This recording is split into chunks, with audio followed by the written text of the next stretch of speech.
nuclear power plant. So the basics of nuclear power plant.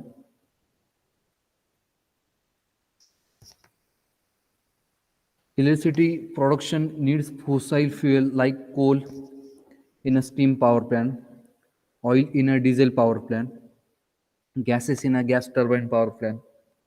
Thus, like in nuclear power plant, जसं thermal power प्लॅनमध्ये कोळसा, hydro power प्लॅनमध्ये water, ठीक आहे, diesel power प्लॅनमध्ये fuel. त्याच पद्धतीने न्यूक्लिअर पॉवर प्लॅनमध्ये आपल्याला जे फ्युएल लागतं त्याला आपण म्हणतो युरेनियम आणि thorium. So by using uranium and by using thorium we have to generate a lot of amount of heat, and that heat we have to convert into electricity. So the main point in nuclear power plant is fuel. So fuel is a कुठलं fuel use करतो आपण nuclear power प्लॅनमध्ये? Uranium and thorium, right. So the first factor is site selection factors for nuclear power plant. Then आपण मग जे काही block diagram आहे nuclear power प्लॅनची ते बघू. त्याआधी आपण what is a nuclear energy? Energy that holds neutrons and protons. There are two ways obtaining energy. First one is a nuclear fusion and next one is a nuclear fusion. So what is meant by nuclear fusion? The heavy nuclei split into two smaller parts in order to become a more stable. ठीक आहे. एक जो काही heavy neutron item आहे तो आपण एका targeted nucleus ॲटमवरती आपण बंबार्ड करतो आणि त्या स्टेबल पार्टिकलपासून त्या अनस्टेबल पार्टिकलपासून आपण नंबर ऑफ स्टेबल पार्टिकल्स काय करतो? तयार करतो असतो. त्याला आपण म्हणतो nuclear fusion. So the action of nuclear fusion is defined in a figure. The first one is a uranium 235, then bromium 141, आणि जो काही युरेनियम आहे अनस्टेबल युरेनियम आहे तो आपण एका स्टेबल न्यूक्लियावरती आपण बंबार्ड करतो आणि त्यापासून नंबर ऑफ पार्टिकल्स आपण तयार करतो. आणि ते जे काही पार्टिकल आहे किंवा ही जी काही फ्युजन प्रोसेस होत असते त्या फ्युजन प्रोसेसमधून ज्यावेळेस स्प्लिट होतात ते पार्टिकल्स, नंबर ऑफ पार्टिकल्स, त्यामध्ये मग हीट जनरेट होते, large amount of heat generate होते आणि ती हीट आपण युटिलाइज करतो इलेक्ट्रिसिटी जनरेट करण्यासाठी. फ्युजन आणि फ्युजन मधला डिफरन्स लक्षात राहू द्या. फ्युजनमध्ये आपण नंबर ऑफ पार्टिकल स्प्लिट करतो आणि फ्युजनमध्ये नंबर ऑफ स्मॉलर पार्टिकल आपण बॉन्ड करतो. ठीक आहे. So the night what is mean by nuclear fusion? The light nuclei fuse together to form a heavy nuclei. ठीक आहे. नंबर ऑफ स्मॉल पार्टिकल्स आहे किंवा लाईट न्यूक्लिआय आहे ते आपण एकमेकांना काय करतो? फ्यूज करतो, कंबाईन करतो, बॉन्डिंग करतो. त्याला म्हणतो आपण nuclear fusion. So next point is a site selection factors of nuclear power plant. The first one is a availability of water. A large amount of water is required for steam formation and cooling purpose. जी काही heat generate होते nuclear fusion प्रोसेसमध्ये तर त्या हीटचं आपल्याला स्टीममध्ये conversion करण्यासाठी आपल्याला वॉटरची availability गरजेची आहे. सो ज्या ठिकाणी आपण प्लांट इन्स्टॉल करणार आहोत, ज्या ठिकाणी आपण प्लांट लोकेट करणार आहोत अशा ठिकाणी जी काही फ्युएल आहे अवेलेबिलिटी ऑफ वॉटर, ठीक आहे. सो वॉटरची अवेलेबिलिटी आपल्याला त्या ठिकाणी गरजेची आहे. त्यानंतर so selection near river running through the year. So nearby lake और बेटर नियर सी एरिया. जवळपास काही रिव्हर किंवा लेक एरिया किंवा काही वॉटर सोर्सेस त्या ठिकाणी अवेलेबल पाहिजे जेणेकरून आपल्याला स्टीम तयार करण्यासाठी जी वॉटरची अवेलेबिलिटी आहे ते आपल्याला इझिली त्या ठिकाणी वॉटर अवेलेबल होईल. त्यानंतर नेक्स्ट इम्पॉर्टंट पॉईंट आहे transportation facility. The constructing a nuclear plant is a major job for which there are different materials, equipment are to be transported to the plant places. However, transportation of fuel is not the problem, which is the problem in a coal thermal power plant. ठीक आहे. So transportation of fuel हा जो point आहे तो आपण thermal power प्लांटमध्ये म्हणू शकतो की कोळसा आपल्याला त्या ठिकाणी ट्रान्सपोर्ट करून नेण्यासाठी जे काही ट्रान्सपोर्टेशन फॅसिलिटी आहे ती असणं गरजेचं आहे. बिकॉज जी काही रिक्वायरमेंट आहे फ्युएलची थर्मल पॉवर प्लांटमध्ये ती जास्त असते as compare to nuclear power plant. So nuclear power प्लांटची इफिशियन्सी जास्त आहे as compare to thermal power plant. So fuel transportation करण्यासाठी जो काही पार्ट आहे तो न्यूक्लिअर पॉवर प्लांटमध्ये नाही आहे. पण ट्रान्सपोर्टेशन फॅसिलिटी मग कशासाठी अवेलेबल लागते आपल्याला, तर जे काही मटेरियल किंवा इक्विपमेंट्स आहे, ठीक आहे, सो ते ने आण करण्यासाठी आपल्याला रोडवेज किंवा रेल्वेज त्या प्लांटजवळ ट्रान्सपोर्टेशन फॅसिलिटी आपल्याला अवेलेबल असणं गरजेचं आहे. त्यानंतर नेक्स्ट पॉईंट आहे distance from the population. Distance from the population. It is dome is provided in a plant not to allow radioactive elements in the atmosphere near the plant. ज्यावेळेस आपण uranium आणि थोरियमचं fusion process करतो, तर जो काही dome असतो reactor कोअरमध्ये आपण ही प्रोसेस करत असतो, तर ती प्रोसेस केल्यानंतर त्यापासून जे काही रेडिओ एलिमेंट जे बाहेर पडतात ते हार्मफुल आहे. ज्या पद्धतीने थर्मल पॉवर प्लांटमध्ये आपण सॉलिड ॲश म्हणा किंवा गॅसेस फॉर्म मधले जे ॲश आहे ती बाहेर पडत असते, ठीक आहे. सो न्यूक्लिअर पॉवर प्लांटमध्ये जे काही रेडिओ एलिमेंट्स आहे ते बाहेर पडत असतात फ्युजन प्रोसेस झाल्यानंतर, आणि ते very dangerous, it is very harmful for human being. So जो काही एरिया आहे किंवा जो काही प्लांट आपण लोकेट करणार आहोत तर तो पॉप्युलेटेड एरियापासून लांब असणं गरजेचं आहे. Then and major the plant should locate at the reasonable distance from the populated area. Distance खूप लांब पण नको आहे, खूप जवळ पण नको आहे, ठीक आहे. जेणेकरून आपल्याला जर डिस्टन्स खूपच लांब गेलं तर मग आपलं ट्रान्समिशन आणि डिस्ट्रीब्युशन जी कॉस्ट आहे तर ती पण वाढेल, ठीक आहे. मग त्यासाठी लागणारं जे आपल्याला इन्फ्रास्ट्रक्चर आहे, ठीक आहे, मग त्यामध्ये तुमचे टॉवर्स येतात, ट्रान्समिशन डिस्ट्रीब्युशन पोल्स येतात, कंडक्टर्स येतात, इन्सुलेटर येतात, हां, तर हे सर्व जे काही आपल्याला जे काही स्ट्रक्चर्स आहे ते वाढतील. त्यामुळे it is located near to the load centre. To minimise the cost of transmission and distribution of power lines, the ideal way is it is located the plant at the centre of the load. So जो काही plant आपण locate करणार आहोत तर तो near to the load centre असणं गरजेचं आहे. त्यानंतर land quality. The main equipment in the plant is reactor. आता न्यूक्लिअर पॉवर प्लांटमध्ये रिॲक्टर हा मेन इक्विपमेंट आहे. ज्या पद्धतीने थर्मल पॉवर प्लांटमध्ये आपल्याला कोळसा बर्न करण्यासाठी आपण बॉयलर यूज करायचो, ठीक आहे. सो बॉयलर यूज करायचं. सो त्या पद्धतीने हा जे काही आपलं न्यूक्लिअर पॉवर प्लांट आहे तर त्यामध्ये आपल्याला जे काही फ्युजन प्रोसेस आहे ती करण्यासाठी आपल्याला रिॲक्टर कोर त्या ठिकाणी असणं गरजेचं आहे.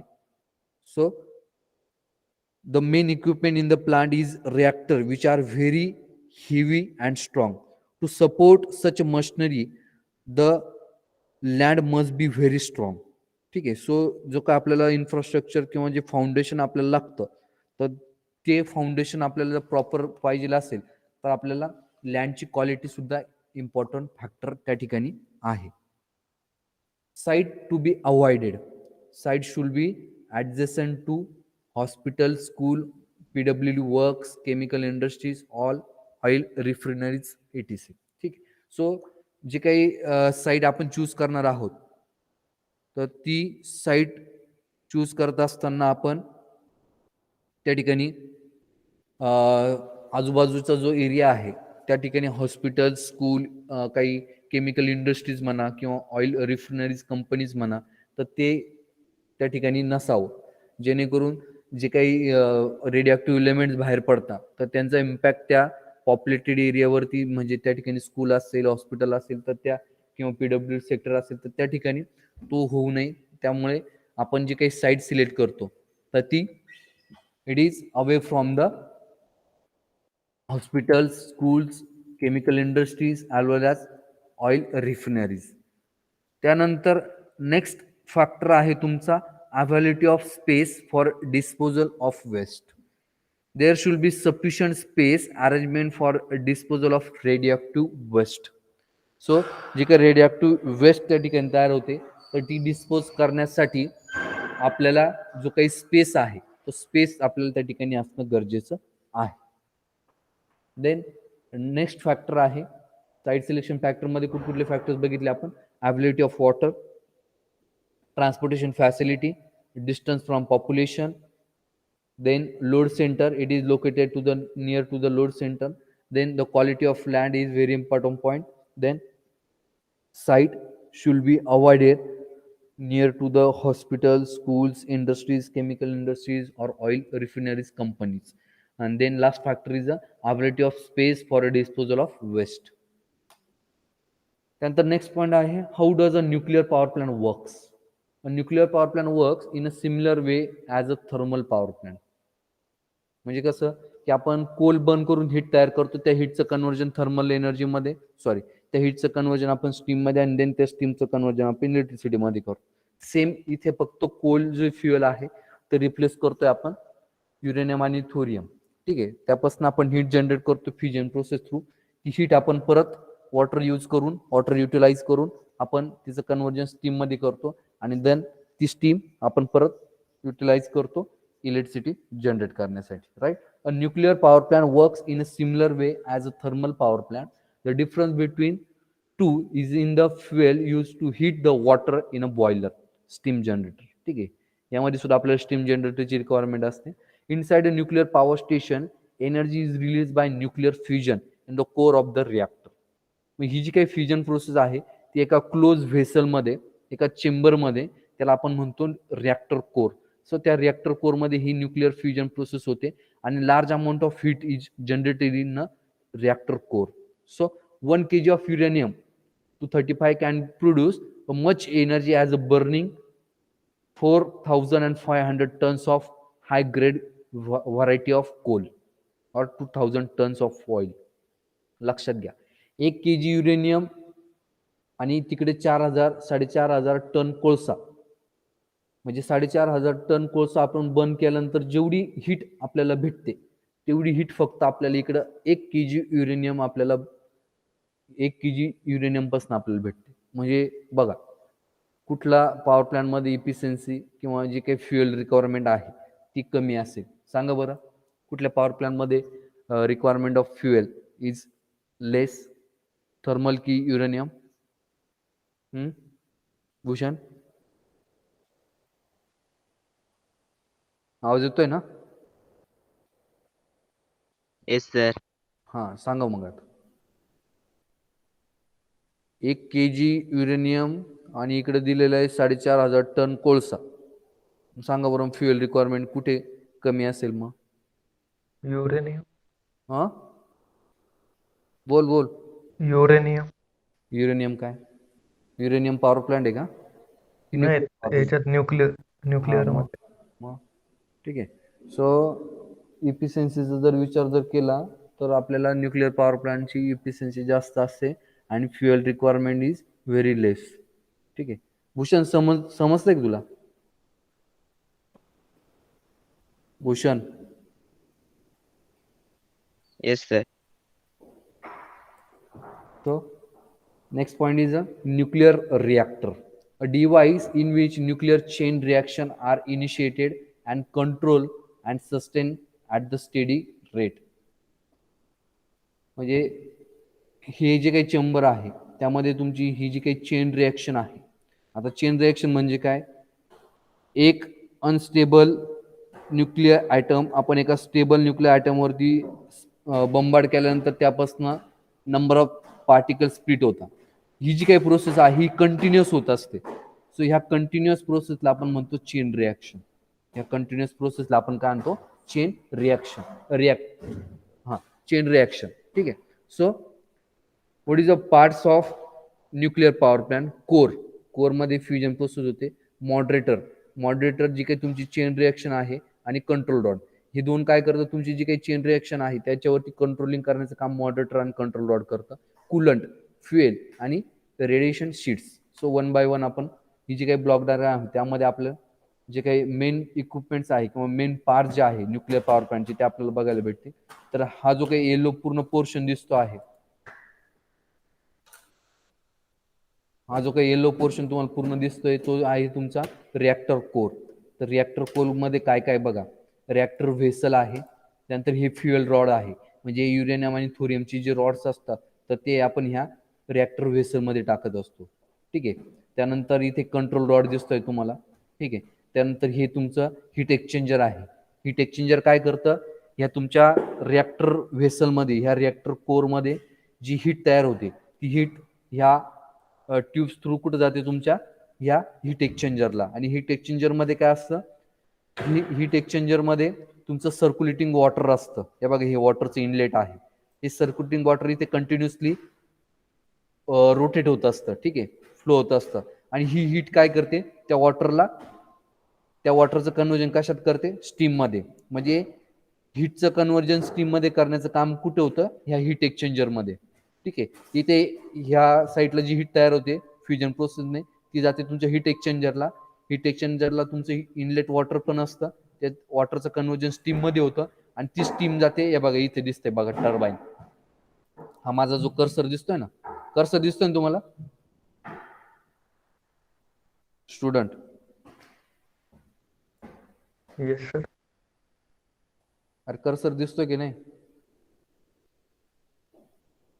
Yes sir. सो ही जी काही स्टीम आहे ती जाते तुमच्या ह्या टर्बाईनला.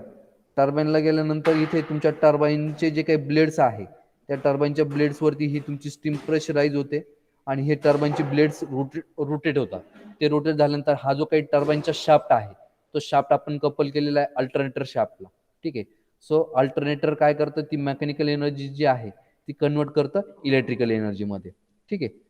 सो आणि त्यानंतर ही जी काही एक्सेस जी स्टीम आहे after passing through the turbine, ती परत येते तुमच्या कंडेन्सरला आल्यानंतर तिथे आपण त्या स्टीमचं कन्वर्जन परत वॉटर फॉर्ममध्ये करतो. आणि ते वॉटर परत आपण युटिलाइज करतो स्टीम तयार करण्यासाठी. परत मी सांगतोय, ही तुमचं पूर्ण कंटेनमेंट झोन आहे, ठीक आहे. त्या कंटेनमेंट झोनमध्ये ही तुमची जी येलो बॉक्स दिसतोय, तो तुमचा रिॲक्टर कोर आहे, पूर्ण व्हेसल आहे. त्यानंतर हे तुमचं रिॲक्टर व्हेसल आहे. त्या व्हेसलमध्ये ही तुमचे फ्युएल रॉड असतात. फ्युएल रॉड म्हणजे तुमचं फ्युएल म्हणजे युरेनियम आणि थोरियमचे रॉड्स असतात, ठीक आहे. त्यानंतर इथे कंट्रोल रॉड दिसतोय तुम्हाला. ह्या रिॲक्टर व्हेसलमध्ये तुमची ती फ्युजन प्रोसेस होते. फ्युजन प्रोसेस झाल्यानंतर इथे हीट तयार होते. ती हीट जाते तुमच्या हीट एक्सचेंजरला. हीट एक्सचेंजरला ती हीट आल्यानंतर इथे कंटिन्युअस सर्क्युलेटिंग मुवमेंटमध्ये तुमचं वॉटर असतं. त्या वॉटरचं कन्वर्जन आपण स्टीममध्ये करतो. ती स्टीम जाते तुमच्या स्टीम टर्बाईनला. स्टीम टर्बाईनची ब्लेड्स रोटेट होतात, शाफ्ट रोटेट होतो. ती मेकॅनिकल एनर्जी आपण कपल केली असते तुमच्या अल्टरनेटर शाफ्टला. अल्टरनेटर काय करतं, ती मेकॅनिकल एनर्जी कन्वर्ट करतं इलेक्ट्रिकल एनर्जीमध्ये in the form of 3 phase AC supply. त्यानंतर after passing through the steam from the steam टर्बाईनमधनं स्टीम पास झाल्यानंतर ती स्टीम आपण कलेक्ट करतो आणि ती येते तुमच्या कंडेन्सरमध्ये. त्या स्टीमचं परत आपण वॉटर फॉर्ममध्ये कन्वर्जन करतो, त्याचं टेम्परेचर डाऊन करतो. वॉटर फॉर्ममध्ये कन्वर्जन केल्यानंतर ते वॉटर परत आपण रियूज करतो स्टीम तयार करण्यासाठी. अशा पद्धतीने हे तुमचा न्यूक्लिअर पॉवर प्लांटचं जे काही पूर्ण जे काही इक्विपमेंट्स आहे ते तुम्हाला ह्या ब्लॉक डायग्राम मध्ये दिसत आहे, ठीक आहे. तर व्यवस्थित ही डायग्राम आहे ती नोटबुक मध्ये तुम्ही व्यवस्थित ड्रॉ करा, फास्ट एकदम.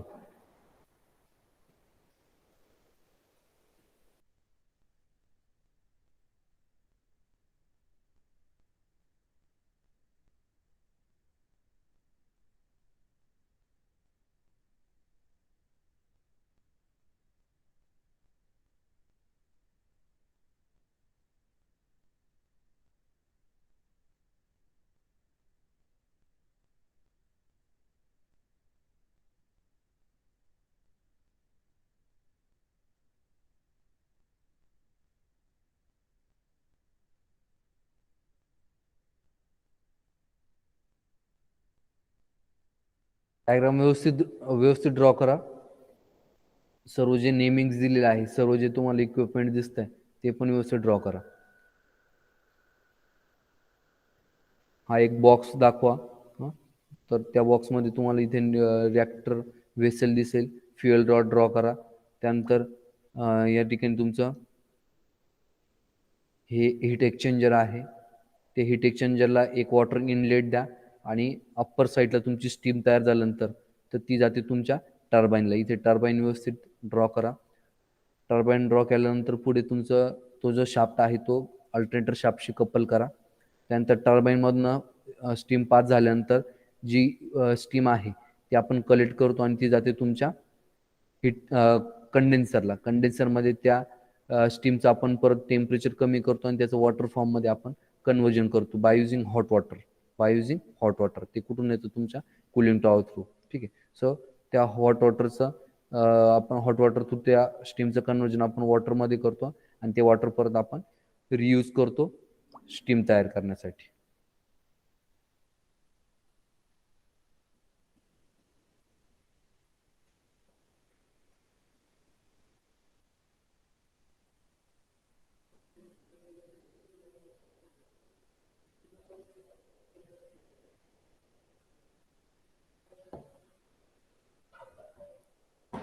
तुम्ही ड्रॉ करा. तोपर्यंत मी प्रत्येक जे काही इक्विपमेंट्स आहे त्यांचं फंक्शन तुम्हाला सांगतो. First one is a atomic reactor. The atomic fusion to produce heat. जी काही फ्युजन प्रोसेस थ्रू जी हीट होते ती कुठे तयार होते? तुमच्या ॲटॉमिक रिॲक्टर म्हणजे रिॲक्टर व्हेसलमध्ये. त्यानंतर हीट एक्सचेंजर.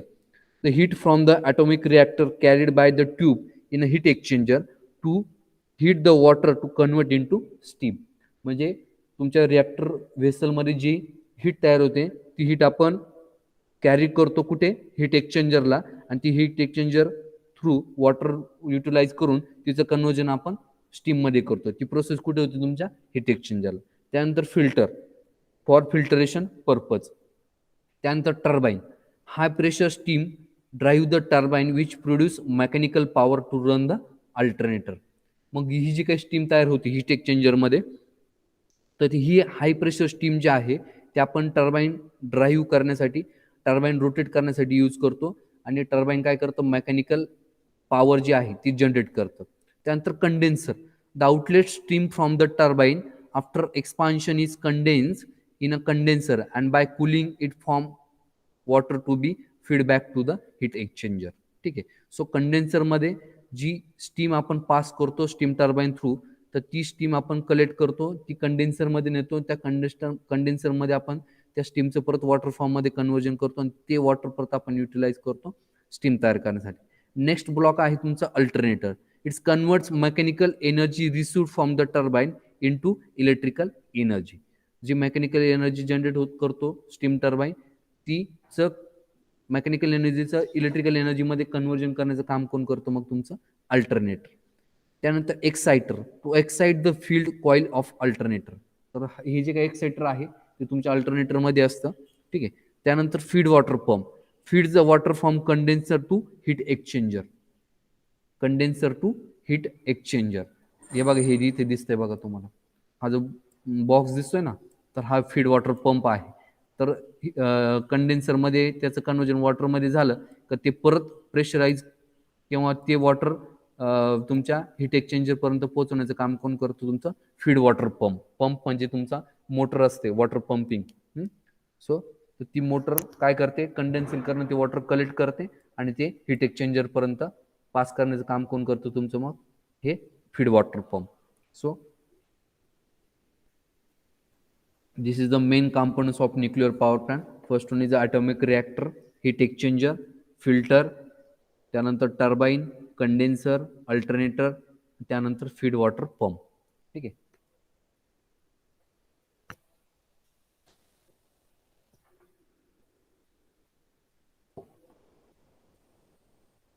ड्रॉ झाली असेल तर सांगा मला.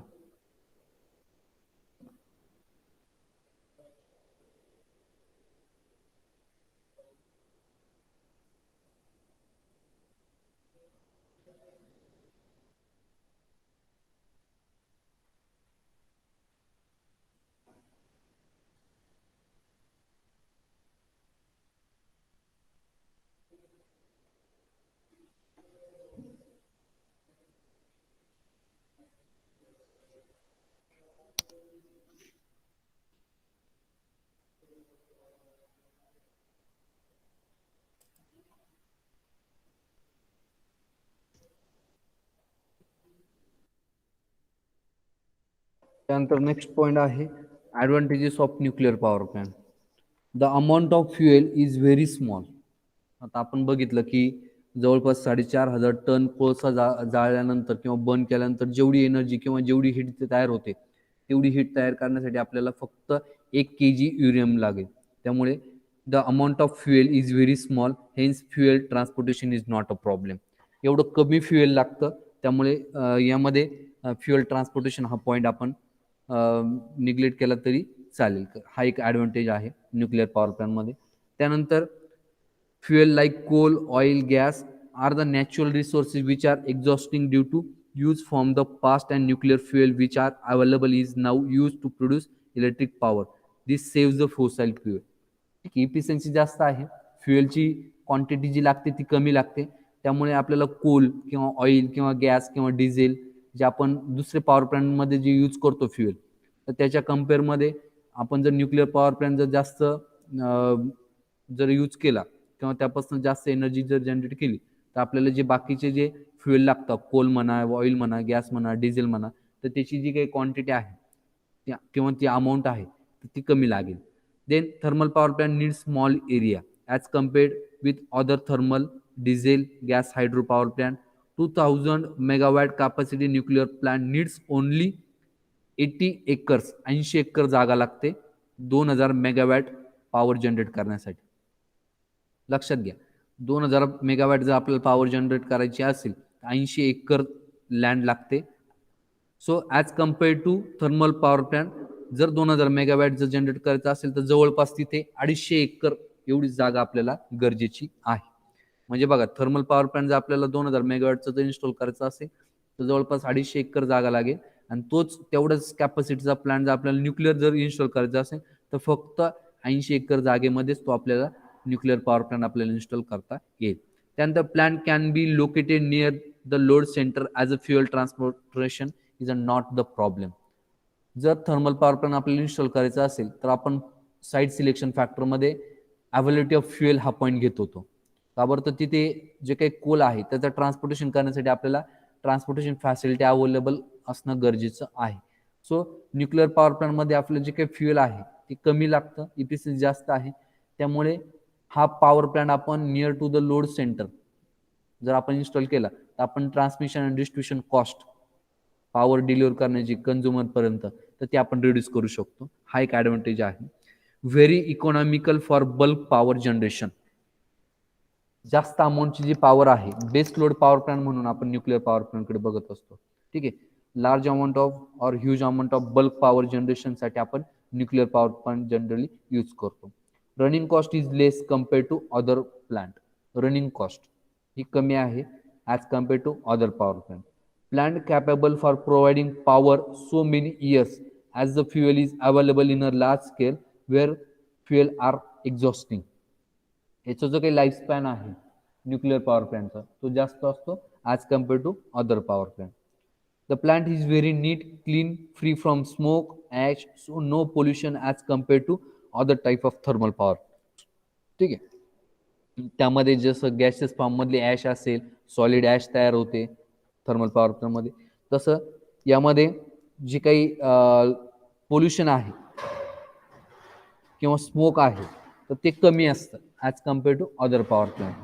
Output control is very easy and flexible. ठीक आहे, जे काही आउटपुट आहे इलेक्ट्रिसिटी जनरेट करतो आपण तर ते कंट्रोलिंग खूप सोपं आहे. Operated as a base load plant at higher load factor. मी आत्ताच सांगितलं की बल्क अमाऊंट पॉवर जनरेट करण्यासाठी आपण हा पॉवर प्लॅन्ट यूज करतो. म्हणजे हा पॉवर प्लॅन्ट आपण बेस लोड पॉवर प्लॅन्ट म्हणून यूज करतो असतो. Operated as a base load power plant. ठीक आहे, त्यानंतर performance of plant is very हाय.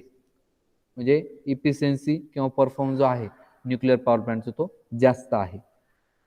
त्यानंतर disadvantages of nuclear power plant. It is initial capital cost, construction cost is very high. जी काही construction cost आहे ती जास्त असते. त्यानंतर train and highly skill man power is required. Skill worker is required for operation of nuclear power plant. There is a problem of radioactive waste disposal. जे काही radioactive elements after fusion process नंतर जे काही तयार होतात तर ते dispose करण्याची जो काही फॅसिलिटी आहे ती अवेलेबल करणं गरजेचं आहे. तो एक प्रॉब्लेम आहे, तो एक डिसएडव्हान्टेज आहे न्यूक्लिअर पॉवर प्लॅन्टमध्ये. त्यानंतर cooling water requirement is much more. Cooling water requirement is much more. जी काही कूलिंग वॉटरची गरज आहे किंवा जी रिक्वायरमेंट आहे ती जास्त असते न्यूक्लिअर पॉवर प्लॅन्टमध्ये. त्यानंतर maintenance charge are more, maintenance charge is more. Then major impact on human life, जे काही रेडिओ इलेमेंट जे काही फ्युजन प्रोसेस नंतर बाहेर पडतात तर ते हार्मफुल असतात ह्युमन लाईफसाठी. त्यानंतर possibility of accident in transporting nuclear fuel or nuclear waste, जे काही न्यूक्लिअर वेस्ट किंवा रेडिओ इलेमेंट्स तयार होतात तर त्यामध्ये जे काही ॲक्सिडेंट्स आहे ते होण्याचे चान्सेस या पॉवर प्लॅनमध्ये जास्त असतात. सो हे झाले तुमचे advantages and disadvantages of nuclear power plant. ठीक आहे. आता हे बघा, हे जे काही रेडिओ इलेमेंट जे बाहेर पडतात तर त्याचे काही एक्झाम्पल्स तुम्हाला स्क्रीनवरती दिसत आहे. तर ते ह्युमन बीइंगसाठी किती हार्मफुल आहे तर ते तुम्हाला स्क्रीनवरती दिसतंय. हे बघा, जे काही लहान बाळं असतात तर त्यांच्यावरती ह्या रेडिओ इलेमेंट जे आहे तर त्यांच्यावरती काय काय इम्पॅक्ट होतो त्याचे काही पिक्चर्स तुमच्या स्क्रीनवरती दिलेले दिसतंय स्क्रीन. Yes, sir. बघा, so it is very dangerous to human being. त्यामुळे न्यूक्लिअर पॉवर प्लॅन्ट हा शक्यतो आपण it is away from the populated area, it is located away from the populated area, किंवा जो काही एरिया आहे न्यूक्लिअर पॉवर प्लॅन्टचा त्या एरियामध्ये जाण्यासाठी कोणालाही अलाउ केलं जात नाही. It is very dangerous. The radio elements which is generated after the fusion process. ठीक आहे. तर आपल्याला आता हा पॉईंट बघायचा राहिला आहे, जे की आपले पॉवर प्लॅन्ट्स आहे महाराष्ट्रामध्ये किंवा ऑल ओव्हर कंट्रीमध्ये. सो ते कुठे कुठे आहे ते आपलं बघायचं राहिलं. India's nuclear energy, the nuclear power plant is a fourth largest source of electricity in India. म्हणजे आपण 4 नंबरचा जो सोर्स आहे पॉवर जनरेट करण्यासाठी तर ते न्यूक्लिअर पॉवर प्लॅन्ट आहे. As of 2013, India has a 7 nuclear power plant with a 21 nuclear reactor having a installed capacity 5,780 megawatt. 2013च्या सर्वेनुसार आपण इंडियामध्ये जवळपास 5,780 मेगावॅट एवढी इलेक्ट्रिसिटी जनरेट करतो by using nuclear power plant. तर जे काही प्लांट्स आहेत ते कुठे कुठे आहे ते बघा. नारोळा ॲटॉमिक पॉवर स्टेशन उत्तर प्रदेशमध्ये आहे, त्याची टोटल इन्स्टॉल कॅपॅसिटी आहे 440 मेगावॅट. त्यानंतर राजस्थान ॲटॉमिक पॉवर स्टेशन आहे, त्याची टोटल इन्स्टॉल कॅपॅसिटी आहे 1180 मेगावॅट. त्यानंतर तारापूर हा महाराष्ट्रामध्ये आहे, तारापूर ॲटॉमिक पॉवर स्टेशन, तुम्ही नाव पण ऐकलेलं असेल तारापूर ॲटॉमिक पॉवर स्टेशन. तर त्याची टोटल इन्स्टॉल कॅपॅसिटी आहे 1400 मेगावॅट. त्यानंतर तारापूर ॲटॉमिक पॉवर स्टेशन गुजरातमध्ये आहे, त्याची टोटल इन्स्टॉल कॅपॅसिटी आहे 440 मेगावॅट. त्यानंतर एक तामिळनाडूमध्ये आहे कुंडकुलम न्यूक्लिअर पॉवर प्लॅन्ट, त्याची इन्स्टॉल कॅपॅसिटी मी तुम्हाला सांगतो. त्यानंतर मद्रासमध्ये आहे. त्यानंतर एक कर्नाटकमध्ये आहे कायगा न्यूक्लिअर पॉवर प्लॅन्ट, तर त्याची टोटल इन्स्टॉल कॅपॅसिटी आहे 660 मेगावॅट. त्यानंतर मद्रास ॲटॉमिक पॉवर स्टेशन तामिळनाडूमध्ये आहे, तर त्याची टोटल इन्स्टॉल कॅपॅसिटी आहे 440 मेगावॅट. तर हे तुमचा जो काही मॅप आहे त्या मॅपवरती तुम्हाला जे काही न्यूक्लिअर पॉवर स्टेशन मी आता तुम्हाला सांगितली तर ते न्यूक्लिअर पॉवर स्टेशन तुम्हाला इथे मॅपवरती दिसत आहे. बरेचसे पॉवर स्टेशन आहे ते जे काही सी आहे म्हणजे वॉटर सोर्सेस इझिली अवेलेबल होईल तर त्या ठिकाणी असे लोकेट केलेले. बघा, हा तुमचा काल कंपन न्यूक्लिअर पॉवर प्लॅन्ट आहे, हा कायगा न्यूक्लिअर पॉवर प्लॅन्ट आहे, हा तारापूर न्यूक्लिअर पॉवर प्लॅन्ट आहे महाराष्ट्रामधला. त्यानंतर हा कारपूर ॲटॉमिक पॉवर स्टेशन आहे, हे सुद्धा वॉटर सोर्सेसच्या जवळच लोकेट केलेला आहे. फक्त एक जो पॉवर प्लॅन्ट आहे राजस्थान ॲटॉमिक पॉवर स्टेशन तर तो फक्त कुठेतरी त्यांना त्या ठिकाणी रिझर्वायर असेल किंवा काही वॉटरची अवेलेबिलिटी असेल त्यामुळे तो त्या ठिकाणी लोकेट केलेला आहे. कारण की availability of water is very important point in case of nuclear power plant, right.